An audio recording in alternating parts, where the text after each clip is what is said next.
राजस्थान का वक्त हुआ है। नमस्कार, मैं रविंद्र सिंह आपके साथ। लोकसभा चुनाव से जुड़ी सबसे बड़ी खबर से शुरुआत करते हैं। बीजेपी का चुनाव प्रबंधन को लेकर दूसरे चरण का जो मतदान होना है उसको लेकर मंथन हो रहा है।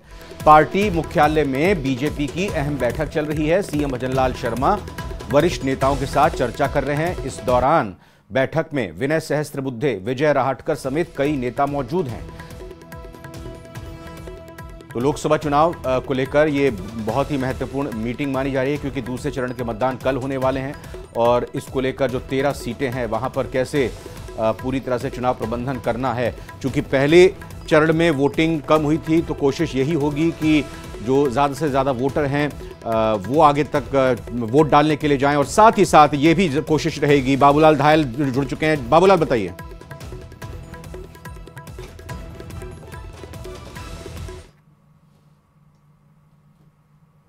इसके अलावा वी सतीश और प्रवेश साहिब सिंह वर्मा और विजय राहटकर इस बैठक में हैं, और किस तरह से मतदाता को पोलिंग बूथ तक लाया जाए ताकि पिछली बार यानी कि जो पहले चरण में जो कुछ गलतियां कहीं पर रह गई हैं पार्टी कार्यकर्ता की ओर से, उनको दुरुस्त किया जा सके। इसलिए बीजेपी पूरी ताकत झोंकेगी कल होने वाले चुनाव में, कल होने वाले मतदान में। इसलिए पार्टी के कार्यकर्ताओं तक आज यहां पर जो भी बात करी जाएगी उसका मैसेज पहुंचाया जाएगा कि पार्टी के आलाकमान का निर्देश ये है कि इतना फीसद वोट तो कम से कम डलवाना जरूरी है। तो बीजेपी चिंतित है थोड़ी सी, लेकिन वो दावा यही कर रही है कि उसके कार्यकर्ताओं ने वोट डाला है। जो मतदान का प्रतिशत कम रहा है वो कांग्रेस और दूसरे दलों के जो वोटर हैं उनका वोट नहीं पड़ा है। तो बीजेपी की ओर से तो यही कहा जा रहा है कि वो तो सारी सीटें जीत रही है, उससे जुड़ा हुआ मतदाता तो वोट कर रहा है। लेकिन पार्टी के अंदर खाने इस बात को लेकर के चर्चाएं हो रही हैं कि कहीं कम मतदान का प्रतिशत कहीं बीजेपी के खिलाफ ना चला जाए। इसलिए बहुत कुछ सोच समझकर कदम उठाए जा रहे हैं और इसी कड़ी में बैठक चल रही है। सीएम भजनलाल नजर रखिए बाबूलाल धायल आप इस बैठक पर, आगे भी अपडेट आपसे लेंगे। फिलहाल शुक्रिया। चुनाव आयोग का एक्शन हुआ है। चुनावी भाषणों की शिकायत के बाद इलेक्शन कमीशन ने एक्शन लिया है। राहुल गांधी और पीएम के भाषण की शिकायत के बाद यह एक्शन लिया गया है। चुनाव आयोग का बीजेपी और कांग्रेस अध्यक्ष को नोटिस जारी हुआ है। ईसी ने 29 अप्रैल को सुबह 11 बजे तक जवाब भी मांगा है।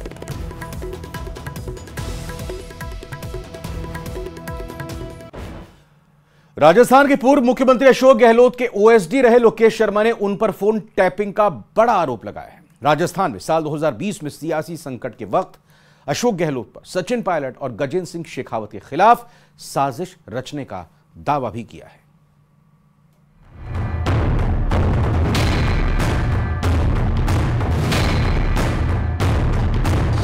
मुख्यमंत्री अशोक गहलोत ने इस पेन ड्राइव के जरिए मुझे ये सारी ऑडियो क्लिप्स दी। ये आरोप लगाया गया कि बीजेपी के लोग सचिन पायलट के साथ मिलकर या बाकी के और जो विधायक हैं उनके साथ मिलकर सरकार को गिराना चाहते हैं। ऐसी मंशा थी ये साबित करने की कि इस पूरे खेल के पीछे भारतीय जनता पार्टी।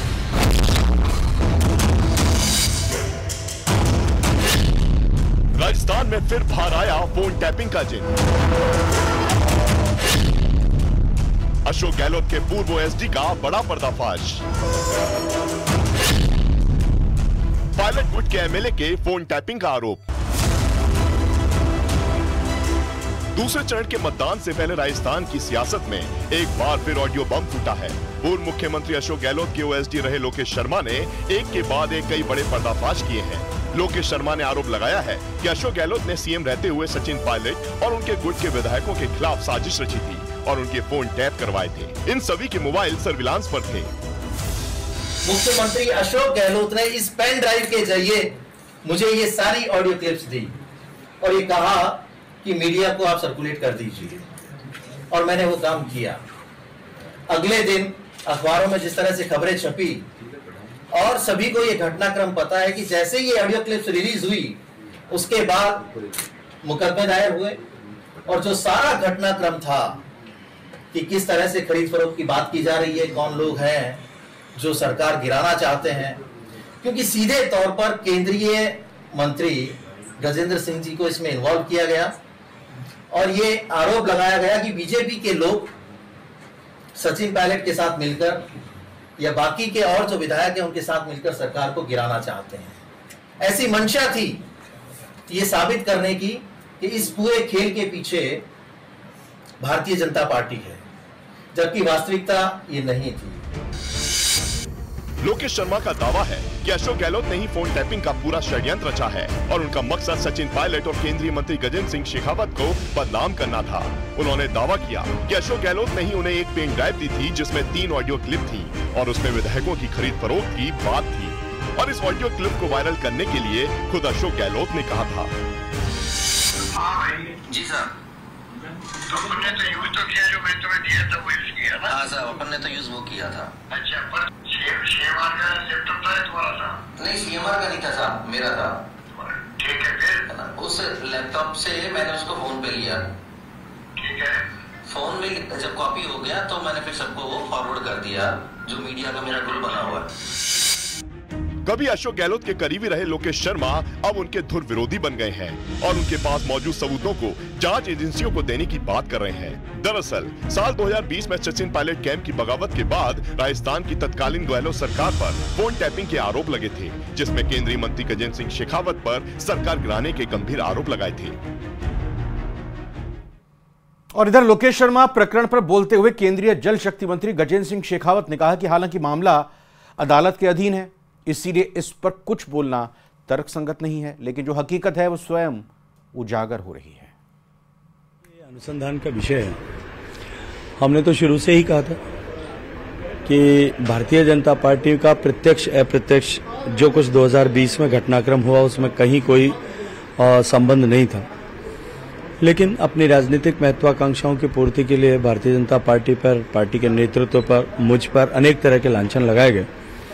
तब भी कहा था और अभी भी कहता हूं, क्योंकि बाद न्यायालय को निर्णय करने दीजिए, दूध का दूध और पानी का पानी हो। लेकिन जिस तरीके का बयान आया उससे लगता है कहीं ना कहीं आज जब वो खुद ही बोल चुके हैं तो आप पर जो आरोप प्रत्यारोप लगे थे, जिस तरीके से चीटाकशी हुई थी, उससे कहीं ना कहीं वो दाग जो आज गलत साबित हो रहे हैं। नहीं, वो दाग ठहरे भी नहीं थे। जबरदस्ती कोई दाग चिपकाने की कोशिश करे, ये तो पब्लिक है, सब जानती है। बागीदौरा विधानसभा सीट पर उपचुनाव के लिए कल वोटिंग की जाएगी और इस सीट पर भी त्रिकोणीय मुकाबला होगा। महेंद्रजीत सिंह मालवीय के इस्तीफे के बाद खाली हुई बागीदौरा विधानसभा सीट से कांग्रेस ने कपूर सिंह को चुनावी मैदान में उतारा है, वहीं बीजेपी ने सुभाष तंबोलिया को प्रत्याशी बनाया है। भारतीय आदिवासी पार्टी ने जयकृष्ण पटेल को इस सीट से उपचुनाव के लिए प्रत्याशी बनाया है। 2023 के विधानसभा चुनाव में महेंद्रजीत सिंह मालवीय ने कांग्रेस के टिकट पर बागीदौरा सीट से चुनाव लड़ा था और जीत भी हासिल की थी। इसके बाद लोकसभा चुनाव से ठीक पहले महेंद्रजीत सिंह मालवीय ने कांग्रेस का हाथ छोड़कर बीजेपी की सदस्यता ग्रहण कर ली थी, जिसके चलते उन्हें विधानसभा सदस्य के पद से इस्तीफा देना पड़ा और ये सीट खाली हो गई। वहीं बागीदौरा विधानसभा उपचुनाव की वोटिंग के लिए गोविंद गुरु कॉलेज में मतदान दलों के अंतिम प्रशिक्षण देकर रवाना किया गया है। दूसरे चरण के मतदान के लिए चुनावी शोर थम चुका है। पहले दौर में कम मतदान प्रतिशत के बाद सियासी दल पसोपेश की स्थिति में है। बीजेपी इसे अपने अलग नजरिए से देख रही है, जबकि कांग्रेस इसे अपने लिए एक शुभ संकेत मानकर चल रही है। लेकिन दूसरे चरण की राह कांग्रेस के लिए राजस्थान में इतनी आसान भी नहीं है। कैसे कह रहे हैं हम ये बात, इस रिपोर्ट में देखिए।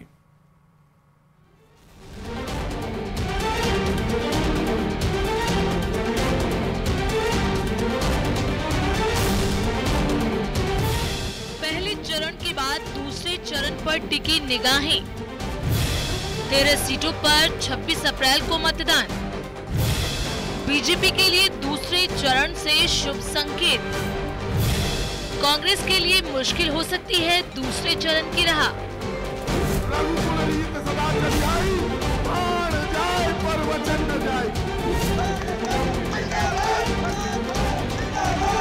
बारह सीटों पर हुए पहले चरण के मतदान के बाद कांग्रेस बेहद उत्साहित है और मानकर चल रही है कि नतीजे उसके अनुरूप होंगे। दूसरे चरण से पहले अब कांग्रेस ने अपनी रणनीति में भी बदलाव किया है। विधानसभा से लेकर लोकसभावार जिम्मेदारियां बांटी गई हैं, लेकिन कांग्रेस के लिए राह उतनी भी आसान नहीं है। राजनीति के जानकार मान रहे हैं कि पहले चरण में जिन सीटों पर मतदान हुआ वो कांग्रेस के प्रभाव वाली थी, लेकिन दूसरे चरण में ऐसा नहीं है। पहले चरण के मतदान के बाद में 12 लोकसभा सीटों को लेकर के कांग्रेस काफी कॉन्फिडेंट नजर आ रही है। कांग्रेस का मानना है कि जो मतदान प्रतिशत पहले चरण के दौरान कम हुआ है वो भाजपा का कम हुआ है, जबकि जो कांग्रेस का इंटैक्ट वोटर है वो मतदान केंद्र तक पहुंचा है। यहाँ पर कांग्रेस ये मानकर के चल रही है कि विधानसभा में इन तमाम 12 लोकसभा क्षेत्रों में कांग्रेस का प्रदर्शन अच्छा था और इस बार लोगों के अंदर सरकार के खिलाफ एंटी इनकम्बेंसी थी। ऐसे में इन 12 सीटों पर अच्छे नतीजे की उम्मीद कांग्रेस कर रही है। दूसरे चरण पर गौर करें तो जिन 13 सीटों पर चुनाव होना है उनमें विधानसभा की 140 सीटें आती हैं, जिनमें से कांग्रेस के पाले में महज 24 हैं, जबकि बीजेपी के खाते में 71 सीटें हैं और 9 सीटें अन्य के खाते में हैं। दूसरे चरण में कांग्रेस के खाते में सीटें भी कम हैं और दबदबे वाली सीटें भी नहीं हैं। ऐसे में कांग्रेस के अशोक गहलोत, सीपी जोशी जैसे दिग्गज समेत बाकी सियासी गठजोड़ और रणनीति कितनी काम आती है, ये दूसरे चरण के नतीजों से पता चलेगा। ग्रामीण क्षेत्रों में खेती के बावजूद जब फसल कट रही है तो भी लोग वोट डालने निकले। ये बताता है कि कांग्रेस अब प्रचंड बहुमत के साथ जीत रही है।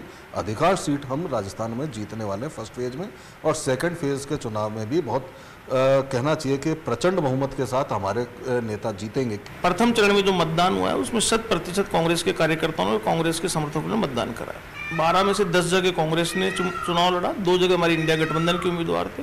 और आज जो फीडबैक्स नीचे आ रहे हैं, नीचे से जो फीडबैक हमें आ रहे हैं, तो आज हम ये कहने की स्थिति में नहीं है कि हमारी कौन सी सीट यूज कर सकते हैं। आज ऐसा जो फीडबैक्स आ रहा है कि उसके अंदर लगता है कि सभी सीटों के ऊपर कांग्रेस बढ़त बनाए हुए।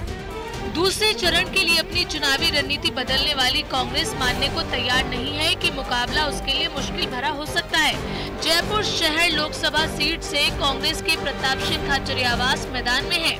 विधानसभा सारे विधानसभा सदस्यों ने, विधायकों ने अपील की है कि जल्दी से जल्दी वो बाहर आए, मतदान करें, मतदान के बाद बाकी काम करें और भारतीय जनता पार्टी के पक्ष में अपना वोट डालकर नरेंद्र मोदी जी को फिर से एक बार प्रधानमंत्री। कहा जा रहा है कांग्रेस के नेता बोलते हैं कि जो वोट है वो वोट अब कांग्रेस का है, भारतीय जनता पार्टी का वोट घट चुका है। इस तरीके की बातें लगातार कर रहे हैं। देखिए, हर कोई समझता है कि जमीनी स्तर पर जिनका संगठन का काम है वो भारतीय जनता पार्टी का है। कांग्रेस के कई ऐसे पोलिंग बूथ आप लोगों ने भी देखे होंगे, कई लोगों ने देखे हैं, जहां पर कोई एक व्यक्ति भी टिका नहीं है, बैठा नहीं है, न कोई अपील कर रहा है, न कुछ कर रहा है।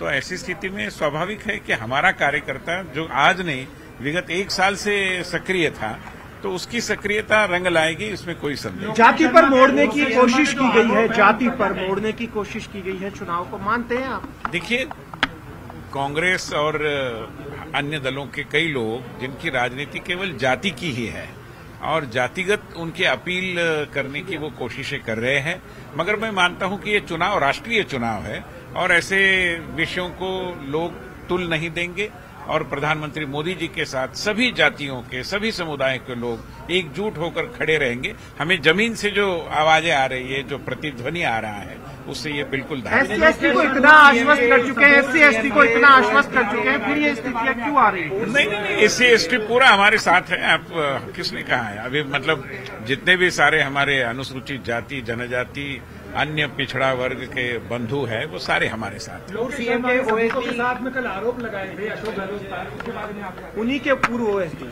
देखिए, ऐसे ना there are many skeletons in the cupboard, तो जो पुराने पाप है वो अभी जमीन पर आ रहे हैं और जो भी मतलब जघन्य काम उनके सरकार के द्वारा हुए हैं वो लोगों को अभी पर्दाफाश हो रहा है। धीरे धीरे ये और भी होता जाएगा। सरकार में बैठे अधिकारी को, मुख्यमंत्री को ये अधिकार हो जाता है क्या किसी का फोन टेप कराने? क्या ये क्राइम है? बिल्कुल क्राइम है, निश्चित रूप में क्राइम है और नैतिक दृष्टि से तो मतलब इसके बारे में वो कुछ कह भी नहीं पाएंगे, ऐसी स्थिति है।